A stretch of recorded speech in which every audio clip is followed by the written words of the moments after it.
ഞാൻ എൻ്റെ വൃക്ക വയ്ക്കാൻ പോവാ. അച്ഛൻ്റെ തോളിലടിച്ച് ഇറങ്ങിപ്പോ കുരിശെടുത്ത് തലയിൽ വെച്ച് എന്താ വെള്ളം തന്നിട്ട് പറഞ്ഞു പൊയ്ക്കോ, വൃക്കയും വയ്ക്കണ്ട, ഒന്നും വയ്ക്കണ്ട. ഞാൻ പുതിയ കോണ്ടാക്ട് പണിയെടുത്ത് മെച്ചപ്പെട്ട് കടക്കാർ എടുത്തുകൊണ്ട് പോയ കാറ് തിരിച്ച് അതേ കണക്ക് ഞാൻ എടുത്തു. അതേ വാഹനം തന്നെ ഞാൻ തിരിച്ചെടുത്തു. എന്നിട്ട് ഞാൻ ഇവിടെ വന്ന് എല്ലാ പാവത്തുങ്ങൾക്കും 51 പേർക്ക് ഞാൻ ആഹാരം കൊടുത്ത്. എന്നിട്ട് ഞാൻ കൊട്ടാരക്കര ഒരു വൃദ്ധസദനത്തിൽ 30 അച്ഛനും അമ്മയ്ക്കും അവർക്ക് വസ്ത്രവും ആഹാരം മെഡിസിൻ ഇതും കൊടുത്ത്.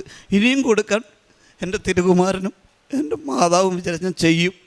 എനിക്ക് സമ്പാദ്യം ഒന്നുമില്ലെങ്കിലും എൻ്റെ വീട് ഞാൻ തിരിച്ചെടുത്തിട്ടില്ല, എന്നാലും ഞാൻ ചെയ്യാൻ മനസ്സാണ്. ഞാൻ എൻ്റെ വീട്ടിൽ കഥ അടച്ചിട്ടിരിക്കും. എൻ്റെ മോളും മരുമോനും വന്ന് ഫോണിൽ വിളിച്ചെങ്കിലേ ഞാൻ കഥ തുറക്കത്തുള്ളൂ. കഥ അടച്ചിട്ടിരുന്നിട്ട് ഞാൻ എല്ലാ ഞായറാഴ്ച ആകുമ്പം ഫ്രീ ആണല്ലോ, കടക്കാർ വീട്ടിൽ തിരക്കി വരും. പക്ഷേ ഞാൻ 3:30 അവിടെ നിന്ന് ട്രെയിൻ കയറും, ഇവിടെ വരും. എല്ലാ ഞായറാഴ്ചയും ഇവിടെ വന്നിരുന്നിട്ട് വൈകുന്നേരം ഞാൻ തിരിച്ച് വീട്ടിൽ ചെല്ലും. കടക്കാർ ഒതുങ്ങി. പിന്നത്തെ ദിവസങ്ങളിൽ ഇദ്ദേഹം ജോലിക്ക് പോവും, അംഗനവാടിയിലാണ് ജോലി. മോനും ജോലിക്ക് പോവും, ഞാൻ ഒറ്റയ്ക്കേ ഉള്ളൂ. കഥകടച്ചകത്ത് കയറിയും ഫാൻ പോലും എടുത്തില്ല. ഫാനിട്ടാൽ സൗണ്ട് കേൾക്കും വിളി. അങ്ങനെ കഴിഞ്ഞവനാണ് ഞാൻ. ഇന്ന് പൊന്നുമാതാവ് എന്നെ നല്ല രീതി ഇത്ര ഇവിടെ കൊണ്ടെത്തിച്ച്. നന്ദി, ഒരുപാട് നന്ദി. എൻ്റെ അസുഖം എനിക്ക് പൂർണ്ണമായിട്ടും മാറി. എൻ്റെ വയറ് ഡമ്മെന്ന് നിന്നെയാണ്.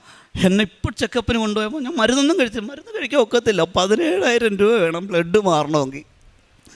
ഇത്രയും കടത്തിനിടയ്ക്ക് ഞാൻ എവിടെ നിന്ന് മാറും 17,000 രൂപ? ഞാൻ വരുന്നെന്ന് ഇവരോടൊന്നും പറയാതെ അടങ്ങിയിരുന്ന്. എന്നിട്ട് ഇദ്ദേഹം എനിക്ക് തരുന്ന തൈലും ഉപ്പുവാ എൻ്റെ മരുന്ന്. എന്നെ ഹോസ്പിറ്റലിൽ കൊണ്ടുപോയി ഡോക്ടർ വയറ് ഞെക്കി നോക്കിയിട്ട് പറഞ്ഞ് കൂടിക്കിടക്കുവാണല്ലോ, പെട്ടെന്ന് ബ്ലഡ് ടെസ്റ്റ് ചെയ്തിട്ടോ തീരുമാനിക്കാം. ഈ ഡിപ്പാർട്ട്മെൻറ്റ് ചെല്ലുമ്പോൾ തന്നെ ഞാൻ ചോദിക്കുന്നത് ഈ ഏത് ഡിപ്പാർട്ട്മെൻറ്റാണ്? ഞാൻ സിസ്റ്ററോട് ചോദിച്ചാൽ പറഞ്ഞു ഇത് ക്യാൻസറിൻ്റെ. ഞാൻ അന്നേരം ചേട്ടാ പേടിക്കല്ലേ എന്ന് പറഞ്ഞ്. അന്നേരം ഞാൻ ഇദ്ദേഹത്തിനോട് പറഞ്ഞില്ല.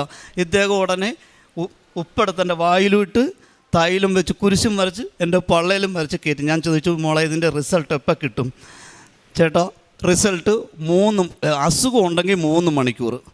ഞാൻ അവിടെ ഇരുന്ന് പ്രാർത്ഥിച്ച് മാതാവിൻ്റെ ഈ വിരലിൽ നിന്ന് ഞാൻ മുത്തമിട്ട് പ്രാർത്ഥിച്ച് അവസാനം 15 മിനിറ്റ് ആയപ്പോൾ റിസൾട്ട് വന്ന്. ഞാൻ ഓടിച്ചെന്ന് പറഞ്ഞു ഒരു അസുഖമില്ല, പൊയ്ക്കോളാൻ. ഞാൻ ജോലി കഴിഞ്ഞ് 4 മണിയാകുമ്പോഴാണ് പത്രം വിതരണം ചെയ്യുന്നത്. 2 ദിവസം കൊണ്ട് ഞാൻ പത്രം കൊടുത്തു തീർക്കും. അപ്പോഴാൾക്കാർ എല്ലാ മാസവും ഞാൻ ഇവിടെ വന്ന് പത്രം മേടിക്കാറുണ്ട്.